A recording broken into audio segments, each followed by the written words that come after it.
yesterday with regards to the Form 1 students who are expected in the senior high schools across the country. But before that, the Daily Graphic is what we start the headlines with. And it says, renowned Ghanaian scientist speaks, and that's Emerita Professor Isabella Echimba Kwechi. And she says vaccines are helpful and protocols are necessary. You can read that story on page 3, where she is encouraging more people on the need to take the vaccine, actually. So 6 drowned in Volta Lake. That's on page 16. Very heartbreaking. And we're told one of these people is a senior high school student who was trying to cross over to her farm to go and harvest some okra so she can sell and support her education.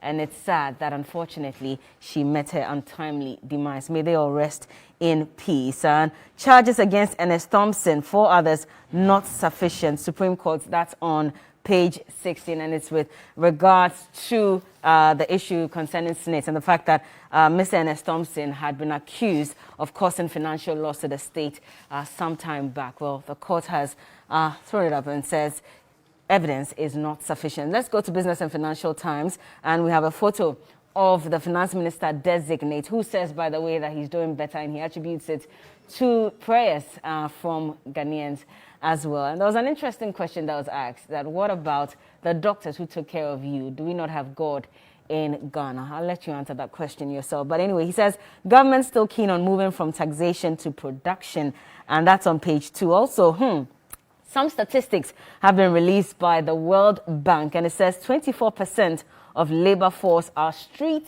workers. 24%.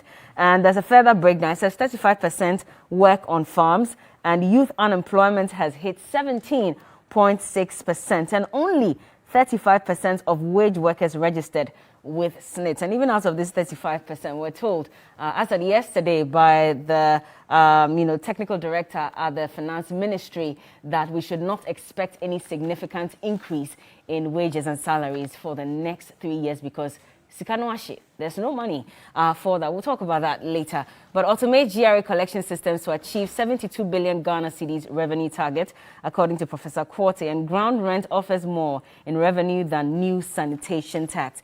Now, the business analyst, NLA commends operators of *959# for positive partnership. And also 2021 budget, we have a photo of the Vice President, Dr. Mahmoud Bawumia, and says fiscal consolidation measures threaten Ghana's growth, according to the World Bank. How Ghana has overcome COVID-19 to attract the biggest foreign direct investment in Africa. That's on page 6 and 7. And we'll engage supermarkets to promote made in Ghana goods. That's according to the Ministry of Trade. And cocoa, Ghana will no longer export cocoa to Switzerland. That's an industry report. Business Finder, domesticate economy to help control deficit and debt accumulation. And Ghana gets 10.6 million Ghana cedis to manage e-waste. Malcolm supports the Rebecca Foundation.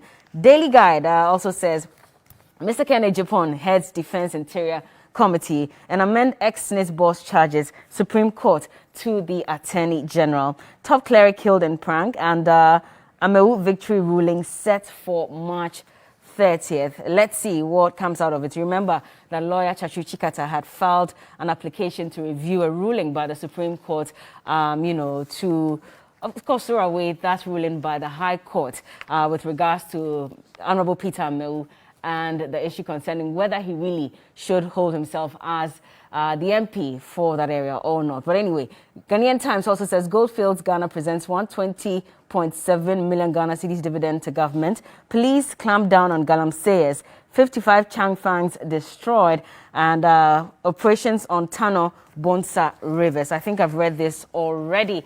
I'll introduce you to my guest shortly, but quickly, let's take a look at this video. It was an interview that was granted by the Deputy Director of the Ghana Education Service, where he said that we'll have to bring back the double track system among the first-year students at the senior high school, and that's because COVID has gotten worse. Take a look. We had planned for a single track for all Form 1s and single track for all Form 3s in the double track schools. The second years will have continued with the double track. We started this analysis on a basis that COVID-19 will have gone down drastically, and therefore we will not need to do social distancing the way we had expected. Unfortunately, the second wave of COVID-19 has even been stronger than the original breakout. And so it is even more critical now about social distancing than we had anticipated. And that's Dr. Anthony Boateng speaking there. Now, joining me in the studio this morning is Adib Saani. He is a foreign policy and security analyst. Good morning. Good morning. You're welcome. Berla. Thank you so much for joining us this morning. My pleasure. Everything okay? Always. It rained heavily yesterday. Yes, it did. Yeah, in your area as well? Yes, it did. Unbelievable, exactly. We're supposed to think that March is, supposed to be dry. Yeah. But perhaps it could also usher in the very dry season. Probably. Sometimes it does happen, but I'm no weather expert, so I'm in a position to.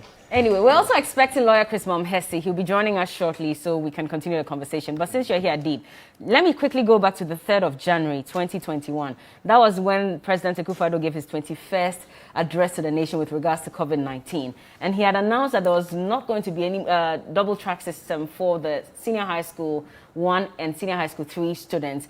And the reason why he said that was because, he says, let me just quote what he said, all SHS1 students will start classes from the 10th of March with all students embarking on a single-track academic calendar. Their seniors in SHS 2 and 3 will, however, return to school on the 18th. And he says the reason why, we're saying there won't be a double-track system is because over the last 3 years, we've been able to expand infrastructure in the senior high schools. Months later, we're being told by the Deputy Director General of the GES that Form 1 students will have to go through the double-track system. A little confusing. What do you say to this? Well, indeed, it is confusing. From day one, I have had my reservation about the double-track system, but it was obviously implemented because of the pressure, the seeming pressure on the educational system, and for us to divide them was necessary to ensure that every student or pupil is given the attention he or she deserves. Unfortunately, I get so gobsmacked by this, inconsistency because we're categorically, like you stated, told by the president that indeed it's not going to happen. Now we're hearing something different. So what has gone wrong? Is it that the government has been unable to improve the infrastructure like the president promised? So it is quite shocking that we're seeing them go back to school to join the old double-track system, which I must say is not, to some extent, it has its pros and cons, okay? But, Berla, it would interest you to note that a lot of these pupils, when they are at home without having to go pick up, certain vices, from the communities, they join the wrong friends and all that. Our educational sector needs a reinvention of some sort. Unfortunately, that is not what we are seeing.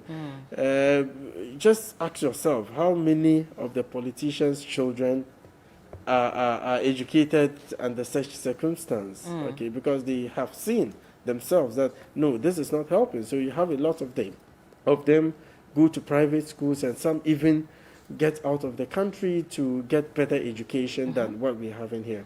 Well, he says that COVID-19 took a turn for the worst, and that is why they've had to come back to this decision of letting the senior high school students go back to, the first year students go back to the double track system. But we still have university students who are not running a double track system. They're all in school. And as much as we're all concerned that COVID-19 was going to spread, clearly we've seen that hasn't happened.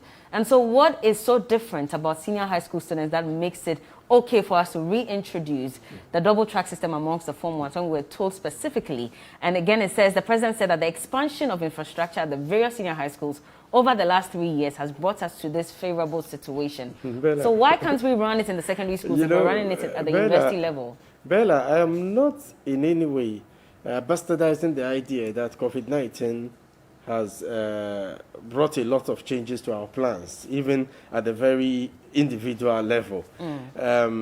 However, I think COVID-19 is being used to cover up for certain inefficiencies. And it's not exclusive to Ghana.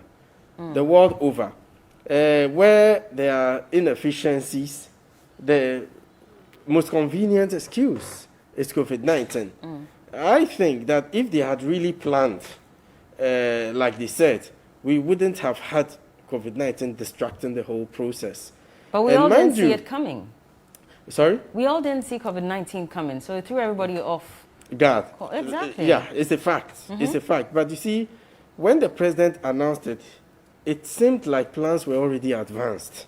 It seems like it had already even been implemented, because I remember clearly he said it with so much confidence. And for us to all of a sudden have things change in such a dramatic manner is what, is surprising to me, I must say. How do you envision this could affect the students? Because, again, the Deputy Director General said that we'll let them all come into school now because they are expected to, yesterday I went to Menfi Methodist Girls and I already saw parents registering their children. And they said they are supposed to report to school today to officially start classes. So we're being told that they should all come to school and then towards vacation, they'll figure out how to run the double track system. Is this not going to bring about confusion? It confuses the children. That's the point. It confuses the children. And I think we're being disingenuous towards them. We have a plan. And like they say, if you fail to plan, you plan to fail. Okay, so once you have a plan, you set it in motion, you put in place all the necessary mechanisms to make it work, you would always have an uncertain future, which I must say is not helping the educational sector. I have taken the trouble to engage some of these people who are home doing nothing. My wife even engaged one of them. She comes to babysit rather than join friends, walk about, doing nothing. Which is one of the senior high school students. Exactly. And I have personally had some of them doing marketing on my behalf as my little way of helping. If not, they join bad friends and they say the devil finds work for the idle hand. And that is exactly what we're seeing. So we need to really be very careful about the way we handle this. If it is a left turn we're taking, let us take the left turn with confidence and put all the necessary protocols in place. If it is right, so be it. But when you do this, it gets shrouded in confusion and diffusion, which I must say has a toll on teaching and learning. Not just the pupils, but even the teachers, because obviously they have plans. Some of them are farmers. They wait when they are on vacation, then they go to their farms. And when you do that, you would have teachers in class, but their spirits would not be in class. Exactly. And that's exactly what we're seeing, which I must say is unfortunate. Could we not have waited with regards to this announcement that has been made? Because he says, let's wait till vacation and then we figure it out. Could we not have waited to have seen the impact of these students all coming into school at the same time before we make an announcement that we're going back to the double track system? Because at least the first term will determine whether there's really a need to go back to double track or not. Well, I think they wouldn't want us to be taken by surprise again, like it happened with this. So it is important to psych us, to prepare our minds towards the fact that anything can change going into the future. Anyway, we'll just move on to another one. We're expecting lawyer Chris Mom Hesse. But if you're a parent and you've also been taken aback by this announcement, let us know what you think about it and how this could possibly affect you or your child. Do you think that it's a good idea that we're going back to the first year students going back to double track system? Let us know. The hashtag is TV3 New Day. On social media, you can find us at TV3 Ghana. Send us a WhatsApp message as well. But let's talk about taxes now, and of course the introduction of about 3 new taxes and the review of some other taxes as well. With regards to the statistics that has been put out by the World Bank, and quickly let me just go through the statistics and then we'll play a story, an interview that we had with one of the professors, senior lecturers at the University of Ghana Business School. Now it says that 24% of labor force are street workers, 35% work on farms, youth unemployment 17.6%, and only 35% of wage workers registered with SNIT. We had a conversation with Professor Mensah at UGBS on the introduction of taxes and, of course, the freebies that we enjoyed earlier, and this is what he had to say. In every single penny the government gives you now, you should know that you won't pay it now, but it's a deferred kind of payment, for which you may never know when the government is coming back with policy to take it back. So as a citizen, if you're enjoying a free, utility, you should know that in the long run, you pay it back. I would not say long run, in the immediate term in our setting, because we don't have enough room to keep monies out there for that long term. You know, the government doesn't got enough room. There's no money. So effectively, you come back and come and pay. But then we also need to understand that if you are provided with a free base, sometimes you are better off to go with a subsidized, utility rather than, just the free.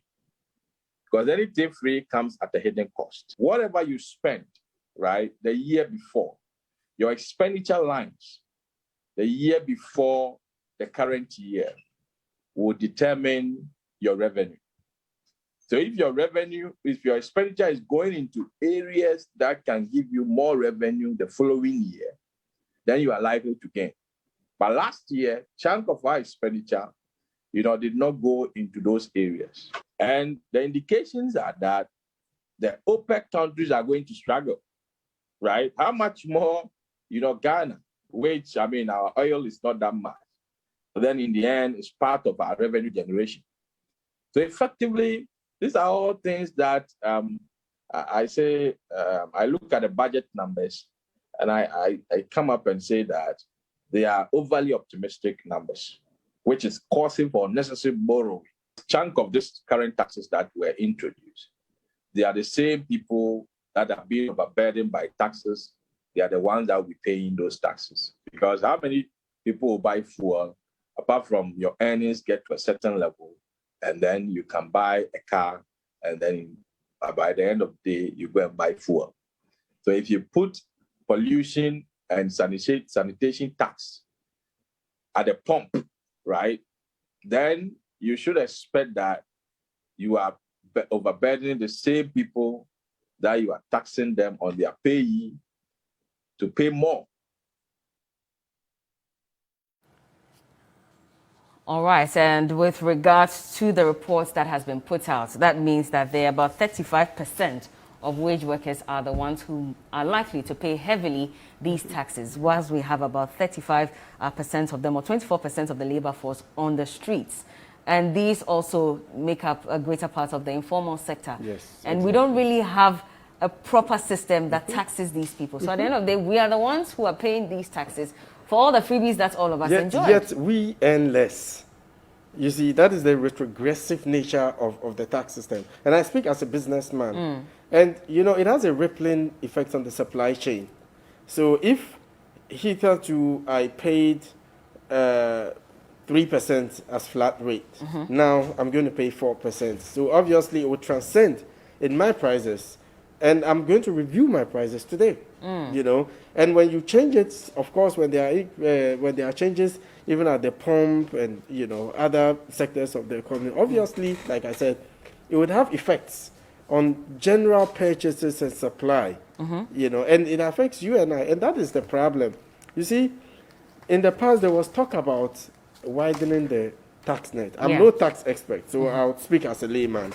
But I think that if we are able to properly collect the taxes from even the current net we have, it will do us a lot of good. Because I remember some time ago, Kofi Annan of blessed memory said that if we are able to take even half of the taxes we are supposed to, trust me, we wouldn't need $1 from IMF. Because a lot of those in the informal sector still have ways of dodging the tax. And I must also say, for some years on end, the Ghana Revenue Authority, they've not been inventive. My biggest challenge with paying taxes is leaving all I do to go to the tax office, join long queues, go through so many processes. When Berla, I can do things at the convenience of my smartphone or the PC. And that is where I have issues with SNIT as well. They send you details, your username, your password, but still you would have to go to the office. How many people would have, that time to do that? So I think that rather we should be inventive, we should be innovative in the collection process and not just rely hook, line, and sinker on those of us working, that is taken from our salaries. I think a lot more focus should also go to the informal sector. And we've been joined by lawyer Chris Hesse. We're talking about the introduction of new taxes and the review of old taxes as well. And of course, there are some statistics that have been put out as well. But the question here would be that, Adib Saani is saying that we need to be a bit more creative with how we collect tax from the informal sector. Is that not why we've been told that all the people who have the Ghana card will now be upgraded to have a tin? Because it's those details that will now represent them having a tin, and that's how we'll be able to collect revenue and taxes from these people. Is that not a creative way of getting tax from the informal sector?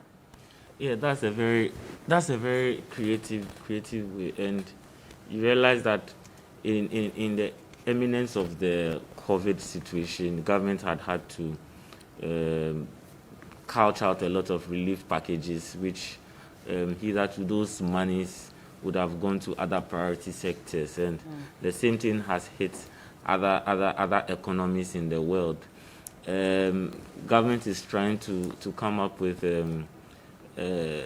tax nets to mop up areas in order to incentivize packages, more entrenched packages that could deal with the prolonged situation of the COVID, and also to handle or tackle other priority sectors. So I believe it's a more creative area to come up with all of these taxes.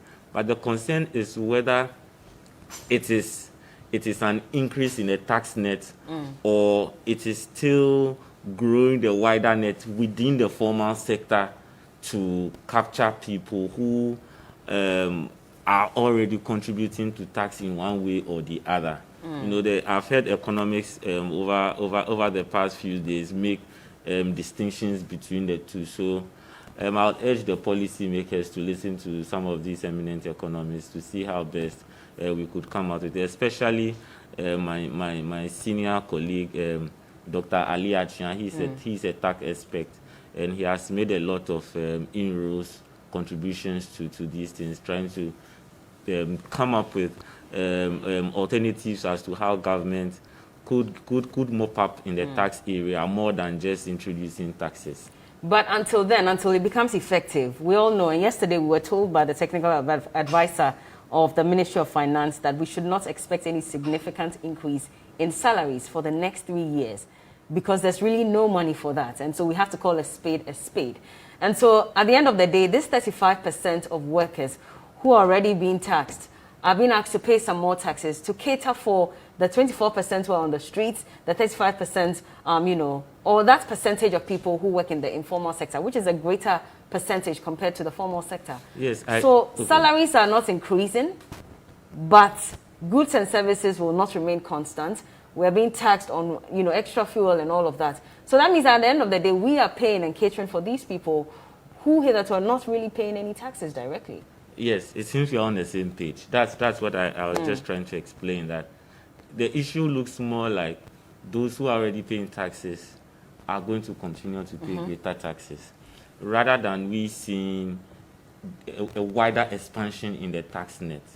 And that is the concern that tax experts are hovering or are conjecturing to government to see how best the net could be opened, so that we would have new frontiers, rather than increasing it in a vertical way, which would affect those who are already contributing to tax, and it will rather be a burden on them than it being fair and equity. Adib, what do you say to this? Because if we're told that the salaries are not increasing, then that's even more challenging for us. Obviously, it is challenging because when you take a closer look at the public sector, for instance, at the beginning of every year, there's a step jump that invariably leads to some increase. So if there's not going to be increase, there won't be, but it won't be significant, which is what we're being told. Yes. Yet the taxes are going up. Obviously, it's going to have effects on not just the individuals working, but their families. Like I said earlier, it affects the whole supply chain. I think the focus should be more on the informal sector. I remember some time ago, the banks were complaining about the fact that mobile money operators were taking their jobs. And I told them, look, you guys have to be innovative. accessibility is important. And I've realized something about the Ghanaian psyche. We like comfort, and we are willing to pay for comfort. So when you give them accessibility, the processes is smooth, obviously people will be willing to pay more taxes. So I think that they should resort to the use of IT, to get some of us who are very busy on daily basis running around to pay our taxes in time. So the focus should be very much on the informal sector. Mr. Kiselato-Forson says that we shouldn't blame COVID for the introduction of new taxes like government is doing, and that is more about an issue of mismanagement of resources. Do you agree? I don't have the evidence to prove that indeed resources were mismanaged. But one thing is for sure, COVID-19 has affected us socio-economically, geopolitically. We cannot run away from the fact that it is part of the problem, but what we are unable to tell is whether it is entirely the problem. Okay, so it is not something we can completely depart from. What do you say, lawyer, to this particular one? Partly correct, and partly to on the other side. Okay. Basically, because where resources are judiciously used to maximize income for the betterment of the country, it becomes telling when you have adverse situations like this. To not have increase in salaries for the next three years is going to hit homes very hard, because already the income situation is a hue and cry for most households, and you can imagine civil servants or general people working per day having not going to have such increase, and it's going to take a toll with increase in taxes as well. Should the introduction of these new taxes, do you think they should all be approved by Parliament, or if you had your way, are there some that you'd want to take out that you think are not necessary at the moment? Yeah, I mean, the learned senior Ali Achian had suggested a lot of ways that government could go about this. Amongst them, he suggests that there is we have a lot of loopholes with respect to companies that are not paying their taxes, their corporate taxes, that we could mop up. We have corruption at toll booths. We have corruption within the MMDAs who mismanage finances, people who engage in other corrupt practices, who surcharges needs to be brought up and also need to pay up. And he totaled the sum of the corrupt monies that exist amongst our system, that if we are able to mobilize these things, it would be a hinge on us to give a little relief to Ghanaians to pay taxes, that rather than bringing tax within this COVID period to pay more tax. Because if you look at other advanced countries, even though they had found alternative ways to pass COVID relief bills, taxes would come, but it is not imminent within this COVID period. It looks more like tightening your seat, and it is a dire situation for the people to bear. We don't have any detailed report on how monies were spent from the COVID-19 National Trust Fund. Because maybe if we did, then we'll have a better understanding of what exactly the money was used for. Yet we're being asked to pay. So you see, Berla, sorry I'm cutting you. That's the reason it's very important for there to be transparency. If there's transparency, you and I know what our money is used for. Obviously, invariably, we would be happy. We'll be smiling to the tax office, right? Just take a closer look at America. People willingly pay their taxes. But in times of crisis, the government is there for them. Just recently, Congress passed the $1.9 trillion bill where homes are receiving paychecks and all that. So once there's transparency, you and I know what our money is used for. It would incentivize people into paying their taxes. But like I said, and like lawyer has rightly put it, sealing the loopholes is important. We cannot. It's utopian to think that we can do it completely, but to some extent, I think it would save us a lot of money, and we wouldn't perhaps need any money from outside of the country, or perhaps the need to widen or put more pressure on families, because these are definitely people with families. They take care of wives, children, extended family members. So if you overburden the individual, it transcends. And it's a human insecurity issue, specifically economic security, when people should be assured of certain basic income so they are financially independent and economically viable. But, when there's too much taxes in the system, it defeats that very purpose. And let's not forget, the current president, somewhere in 1996, also led a demonstration on VAT, Kumik Preko. So if I expect that he should know better, so far as taxes are concerned, so that we don't put unnecessary pressure on the ordinary Ghanaian. Should we look at governments with a second eye anytime they promise us freebies or reliefs? Because we're all made to believe that this was absolutely free. Even with vaccines, we've been told you can just walk into any facility and you get vaccinated. But we're indirectly paying for it through taxes, because if the COVID-19 levy is also approved, that means that we're paying for these vaccines that are coming in. And that one, they have been explicit on it, that's one of the reasons why they have introduced that 1% levy, COVID-19 levy, so they can pay for the vaccines that are coming in. I believe in disclosure. We are in a crisis, COVID crisis. Steps that you seek to take, let the people understand what you want to do. If you say, I'm going to pay your water bill for the next 1 year, let them know that I'm going to do that, but you can't pay. I'm going to do the same thing for electricity, food, and everything else. Full disclosure is what heals a country. So that if the country knows from the onset that these freebies are going to be paid for at the end of the time or the year, it becomes very easy for the person to rationalize, to say that, all right, government, go on and let us all help each other. But if in their minds they are concluded that this is free, and at the end of the day you come back to say there's nothing free in this world, and you'd have to pay heavy taxes for it, it becomes problematic for the ordinary man by the street thinking through this, and the person feels that he or she has been deceived to believe that it is free. Because the person would believe that these monies, the freebies being taken care of, probably the funds are coming from one of our safe haven revenues that we had built up over the years, and is going to take care of things because of good money governance. But it turns out to be the other way around. That's how come there is a public cry with respect to these taxes. And Berla, in sociology, we have something called the latent and manifest functions for every action. So it is quite obvious. Sometimes, politicians, they are very good at it.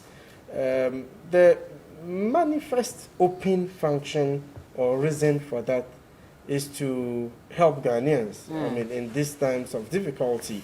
But we could have a latent, politically expedient function. And that's exactly what it appears to be. It doesn't just put pressure on the ordinary Ghanaian when it happens this way, but even on the service providers, Gridco, VRE, etc. Because if government says that, look, you don't bill to this extent, it's debts. And already we know the debt situation with this, power producers, etc. And the question is, how early does government pay them? Because they are there to serve. Once the government gives an instruction, they would have to recalibrate their systems and get it done. So it is quite concerning. Before actions of this nature is taken, we need to set in motions the proper mechanisms. And of course, like lawyer said, there's a need for disclosure. But I'm wondering how possible that would be, considering how political we are when it comes to issues of this nature. So I'm one of the people who didn't benefit from free water, because in my area the taps don't flow. The pipes have not even been laid in most of the houses. And yet I'm being taxed equally as someone who enjoyed water throughout the period. I may have enjoyed electricity and all the others, but I still didn't benefit from water. But I'm being asked to pay. Exactly. So that 1% affects everybody. That's unfair. In my home, I don't use Ghana water.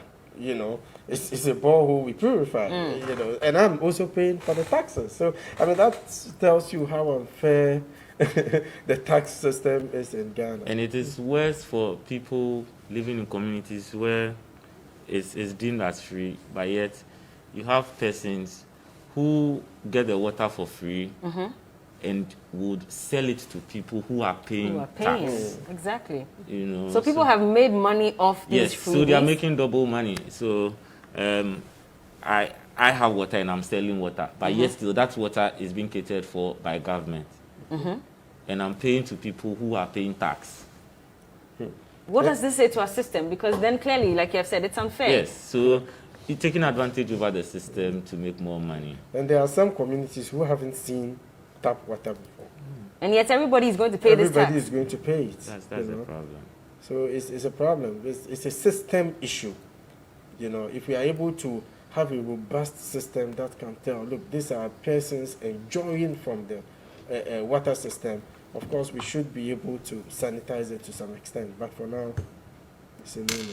This is very worrying, I must say. I don't know what you think about it. But anyway, let's talk about the breakdown of the money that was spent on food. And that's out of the COVID-19 packages that were given to us. Now, we're told at the time that we had spent about 54.3 million Ghana cedis on hot meals, as well as food packs that were giving out. So dry food items and hot meals that were distributed to the vulnerable during the 3-week partial lockdown. And we're told that it cost us 54.3 million of that.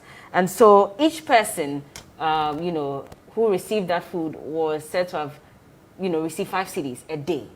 So we did a calculation, a breakdown of it, and it said the number of beneficiaries were 470,000 people for 21 days of daily meal packages. So on an average, estimates of one food pack cost 5 Ghana cedis. And so if you multiply 5 by 51, that's 105 Ghana cedis. So 105 by the 470,000, and that gives us 49,350,000 Ghana cedis. So that's out of 54.3 is we'll have 4.950 million Ghana cedis left. Can we account for that extra money on it that adds up to the 54? Because we're told that it could be service charge and transport cost. Yeah, I think for there's 4 a need million? for full disclosure. We need to know specifically what the money was used for.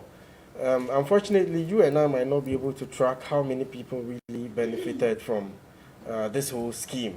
But transparency is extremely key. I mean, you don't just come to say, oh, this is the amount we spent for this number of people. Things don't work that way. But I've realized it's something that is so characteristic of us in Ghana. I mean, Zoom Lion, for instance, in the past, they say, oh, they have this number of people, they are paying them this amount, and they are taking the monies on behalf of those persons. Yet, in the end, you are not able to keep track of how many people are employed under their module. And you are not also able to tell, perhaps, what the difference, because they don't give them the full amount is used for. So there's the need for some level of transparency, because it is our money. This is not money that comes from the pockets of the politicians. So when it happens this way, I mean, it creates some level of disenchantment towards the system.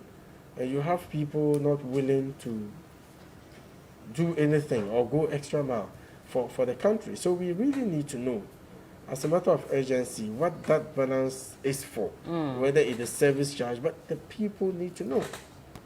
It doesn't have to end there. Like I said, we've been told that it could be service charge and transport cost. And that's as high as 4.9 million Ghana cedis. Maybe they flew the food. Maybe each pack was flown. For 21 was days. given a seat on a flight. I mean, it really doesn't make sense. But what is bothering me more is whether indeed the 100, how many people did they say? 470,000 people. 470,000 really benefited from this. You don't believe that's possible? It is possible, but it could also not be possible. So you think the figures could have been inflated? Likely so. What would be their reason for wanting to inflate the figures? I mean, obvious reasons, Berla. Well, let's just play the devil's advocate here. But, what if really? I'm being very measured with respect to this issue, but it is something that is very dear to my heart, because we all saw the pictures, especially from Kumasi, where thousands were in the street at the height of the lockdown period. But I have personally spoken with a number of them who tell me that, oh, they went by the time it was their turn, the food finished. So do we have a database to keep track of how many people benefited and what was the modus? Do you just get to a traffic intersection and start giving out food? I mean, it doesn't make sense. And for once, politicians should take the people seriously. Lawyer, you kept shaking your head when he was talking about it. What's your thoughts on that 4.9 million? Yeah, I sort of agree with him a lot on the methods used. The methods used ought to be more accountable, more scientific, so that it will be more gratifying to people who contributed such monies to such a good cause. Any dissatisfaction amongst them, they would hesitate if you call on them the next time to contribute. Like he's saying, there should be a proper accountability as to how these monies were used, what it was put to, at every intersection or at every community square. That there should be data available as to the number of people who benefited from the foods, the number of children, women, male, adults, the age ranks. We should know some demographics with respect to this. Then the people will feel very, very satisfying that this is what they meant. But in the absence of any demographic statistics and accounting variables to back all these things, it sometimes makes it difficult for people to really support some of these figures. Anyway, let's move on to another story before we wrap up. And yesterday, Mr. Daniel Domolovo, the former Auditor General, was in the news again. And still that battle between himself and the Audit Service Board. This time around, a letter was addressed to him indicating that he hands over administration of Audit Service to his deputy, who is now the Acting Auditor General, at the Audit Service. And this is a letter that was signed by Professor Edward Dia Ajiman, who is the board chair of the Audit Service Board. And he says, we refer to the letter dated 3rd March 2021 from the Office of the President regarding your retirement, copy attached, and request you to prepare a comprehensive handing over of the Audit Service to Mr. Johnson Ekwemwa Esiedu, who has been asked to continue to act as Auditor General until the President appoints a substantive Auditor General. We'll be grateful if you could complete the exercise within 2 weeks of receipt of this letter. This letter was signed on the 16th of March 2021, so that was just 2 days ago. Today's the 18th. And it was copied to the Office of the Vice President, the Chief of Staff, and the Secretary to the President. Now, Mr. Daniel Domolovo responded on the 17th of March, and he said that this refers to your letter dated 16th March 2021 with reference number so. And it says that your request for a handing over note is preposterous to me because I've been out of office for more than 8 months. Furthermore, paragraph 2 of the letter from the Office of the President dated 29 June 2020 requested that I hand over all matters relating to the Office of the Auditor General to Mr. Johnson Ekwemwa Esiedu, who has been in charge since 1st July 2022. The letter from the Secretary to the President referred to in one above, delivered to me after 4 p.m. on June 29, requested that I start the leave on 1st of July 2020, contrary to Section 27 of the Labour Act. The section provides that at least 30 days notice shall be given to me, to the worker prior to the commencement of the leave. And 3, the short and unlawful notice from the Presidency notwithstanding, I prepared a handing over note and handed over to the Acting Auditor General on 30th June 2020. And he's been in charge for over 8 months. When I resumed work on the 3rd of March 2021, Mr. Johnson Ekwemwa Esiedu did not hand over to me with the excuse that the handing over note was not ready. And after 9 p.m. on the 3rd of March 2021, the day I resumed work, I received a letter from the Secretary to the President requesting that I proceed on retirement. All the above notwithstanding, if you so wish, please direct the Acting Auditor General to hand over to me, and I'll thereafter hand over to you. Lawyer. Simplicita. Simplicita. Because all these things, they are more political than legal. Why do you say so?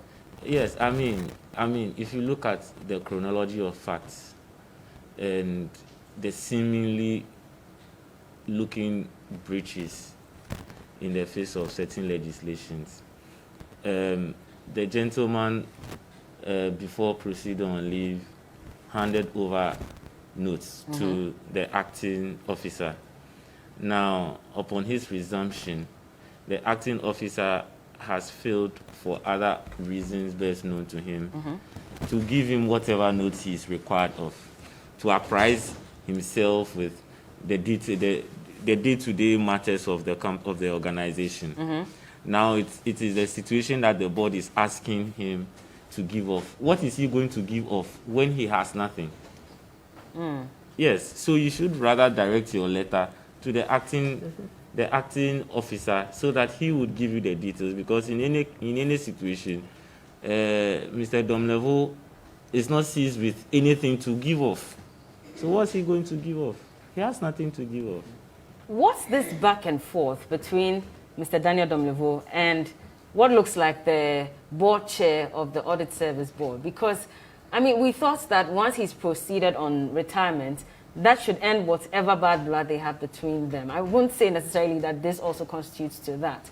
But does it give off that notion that there's still some unfinished business between them, Adib? I think the business is finished. I mean, he served all these years.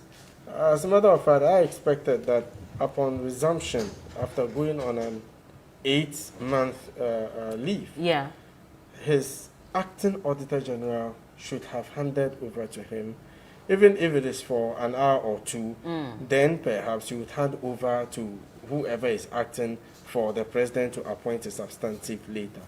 But the thing is, when he was going, this is simple. I mean, this is straightforward. He handed over to the acting, and when he came back, it wasn't handed over to him. So tentatively, he didn't take over as Auditor General when he came back from leave. You know, so I expect that they rather direct their letter, like lawyers rightly said, to the acting Auditor General. But let me say this for the record. I mean, I don't care what people say about Daniel Domlevo. I don't mind people criticizing him. It's all part of the democratic whatever it is. But if you vilify Domlevo for his stance against corruption, take an introspective look at yourself. You are part of the problem. If you vilify Domlevo, you are not, and I'm saying this for the records, you are not a true son or daughter of the land. And I'm repeating, if you vilify him for his stance against corruption, you are not a true son or daughter of the land, because it is so unfair. You get me? And some of us saw it coming, but we never thought it would to the line of even questioning his nationality. Which, I mean, this is someone who has served the country for years on end. He was never a Togolese, but the next minute he's a Togolese. And you base your asking him to proceed on retirement on speculation, because he's Yao. And when you look at the dates, he's supposed to be Yao. So where from all of this information, I think sometimes we just look for convenient excuses, even though some of them look really infantile, like the case of Domlevo to me, which I must say is unfortunate. Did they not know that he would resume on that particular day? Because there had been an earlier report that he was going to resume sometime in January, and he had even come out to say that it is not January, I'll resume in March. And so that means that at least they had a reminder. Let's just say that they forgot. They had enough reminder that he was coming back into office. So how do you then say that it is not ready on the day when he reports to office? Could it mean that there was already some plan to get him out? Well, that's what it appears to be, because obviously you knew when he would be coming, so you start preparing your notes. The very moment he arrives, you hand it over to him. But for you to withhold it under the, excuse that it's not ready is something I find quite funny. How does this make government look? It is not good at all. In certain organizations, we have managers who are in charge of organizational behavior. And even studying administration, there are courses therein like that. It is not good at all. And it is petty politicking. It shows how the internal politics of the organization has deteriorated to such level. It's not a good corporate posture. and they should revise their notes in doing some of these things. It's not good for the country. Do we have hope in the acting Auditor General, at least until a substantive Auditor General is put in office? Because there are still a number of issues that need to be looked at. Do we have hope in him, looking at what he's been able to do so far in office? I don't know him much, but obviously this issue and the bickering that it came with has had a toll on people's perception about the Ghana Audit Service. So I think this is a golden opportunity for him to prove the doubting Thomas is wrong and do the right thing, because so far them sitting to say, oh, the issue with Kroll and associates and all that has really put some doubt into people's minds. Okay, he was brought in to do this bidding for this person, but I think it's not late yet. He still has that golden opportunity to get things right. Cookie has just joined us, so let's read some of your messages before we wrap up. Hello, Cookie. Hi. So the first one is coming from Kumasi, and it's from Musa Abattoir. And he says, I believe Speaker of Parliament has absolute power to block budget approval if authority plays lazy man's approach in dealing with legislature in the consensus building. Ghana is broke, hence Ghanaians should prepare for unprecedented level of hardship for the next 4 years as a result of bad leadership. So Akufo-Addo is looking for any avenue to suck Ghanaians' blood through nuisance taxes like Berla tax, COVID-19 tax, bank collapse tax, and many more. This second one says, good morning, TV3. This is serious, though. No salary increments for the next 3 years, but taxes are going up. You told us free water and electricity. Now you are telling us we are going to pay for it. Why do you lie to us? Why do you deceive Ghanaians? It is very bad. And that's from Senegal, from Achim Odang. And Charles Nyame from Asamankese says, those of us who know Akufo-Addo and his NPP government so well saw the lies when the president declared that double track was over. And it's about time we all realize that. Whatever good news this government tells us mostly conflicts with the reality on the ground. In other news, Form 2 Green Track students have to go home this Friday instead of the initial 31st March because of shortage of food. Good morning, TV3. When I heard the abolishment of the tracking system, I was much excited. It is, however, quite unfortunate that we have to go back to it. It is high time they work honestly to eliminate this horrible challenge in the educational system. And that's from Nathaniel Nyepa in Lambushi. Berla, good morning. The managers of our educational system have failed us woefully. It is like they are confused as to exactly what to do to solve the challenges of the free SHS. They need to be shown the exit so that competent people can take over. They are messing up with our children's future. Prince Henry from Koforidua says, good morning, Berla. If Nana Addo is committed to his own promise of completing his predecessors, John Mahama's project, and also build 350 new SHSs, I don't think we would ever be talking about double track in our various schools. It is very amazing. The president told us in his first State of the Nation's address in his second term that there will be no double track for the first year students, but for the Deputy Director General of the GES to have confirmed that some of the schools will be having double track. Airways deserve respect. That's the hashtag he added to. I wonder how that is related to. Exactly. He just had to add. Yeah, he just had to add that one. But I mean, the books are still trending. Yeah, we're still talking about it, so it's in order. Okay. Last but one says, I said this some time ago that nothing in this world can be free. Ghanaians will suffer for free water and electricity and tax waiver of health workers, sanitation tax, fuel tax, and very soon there will be walking tax in this. I think breathing tax will be added to it as well. So yes, that's coming from Adams Buipe. Last one says, good morning, Berla. Please, when are you guys bringing back the politicians? And that's from Gerald Cape. Thank you so much, Cookie, for joining us this morning with the messages. And Gerald, when we get clearance, we'll definitely bring them back in the studios. I think that a lot of you have also enjoyed having the perspective of these professionals in their various rights, also give views on all the issues that have been trending as well. So we do hope that we continue with that, and hopefully when it's time for the politicians to come back, they will certainly join us live on air. Lawyer, I haven't heard what you have to say about the reintroduction of double track system at the free SHS level. I probably will take that and a few final words before we wrap up. The double track is not good. It always reminded me of back in the day, in the public schools, they had the morning and afternoon shifts. Yeah. And it had to be abolished because it was never serving any good. You have similar characteristics embedded in this one, and for reasons of increased enrollment and all of that, there should be more capacity building, there should be increase in infrastructures so that we can be able to avert some of these things. Other than that, it's going to affect the general output of some of these students, and some of them would have to stay back for others to go. The flow of learning and education is going to be hampered in a way. And interestingly, we have not had any scientific research to help us know the impact of some of these things. That's the problem I have with some of these government policies.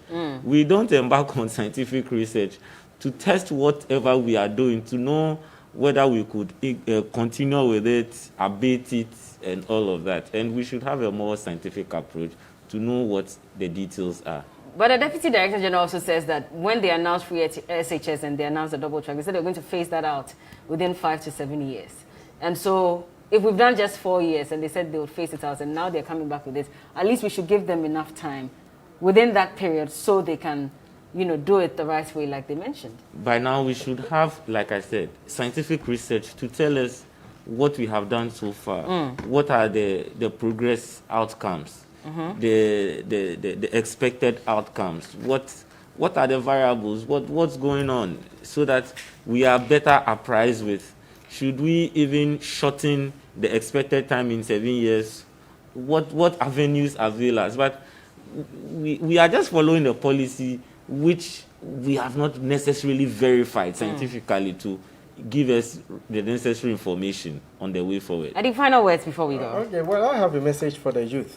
I think it is important. When they say we are the future leaders of tomorrow, or we are the future leaders. Yes. No, we are the leaders today.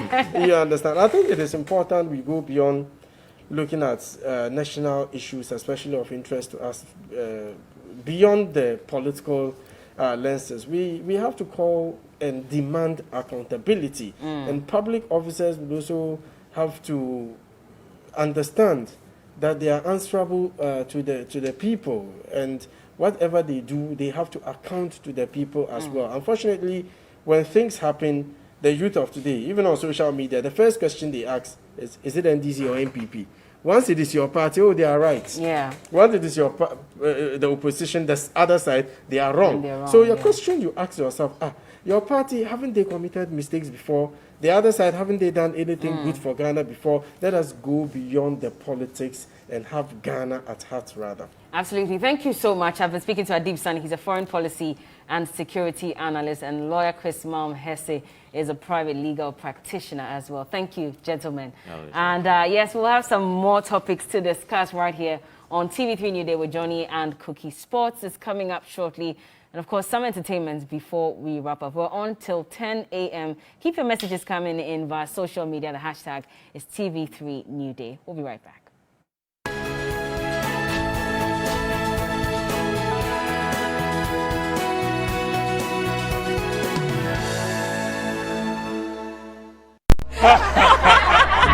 Hey, Papa, no. Hey, why is your friend at all?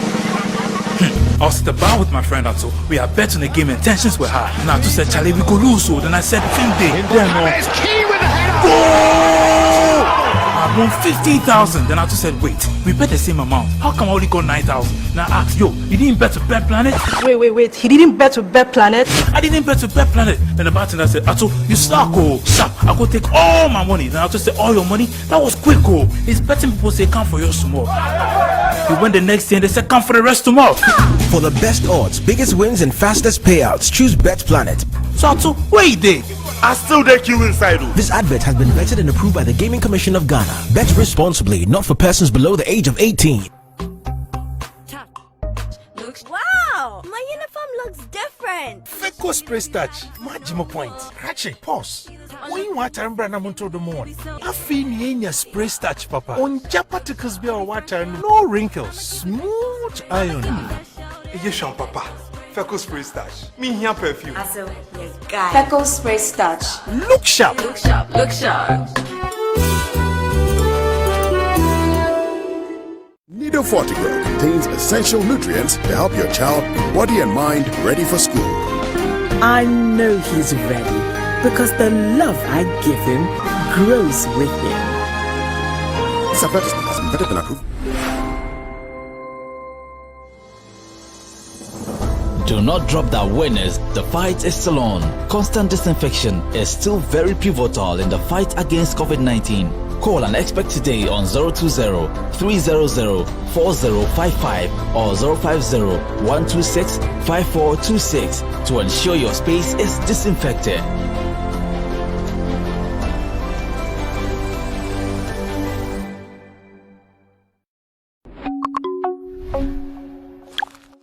Thank you, sir.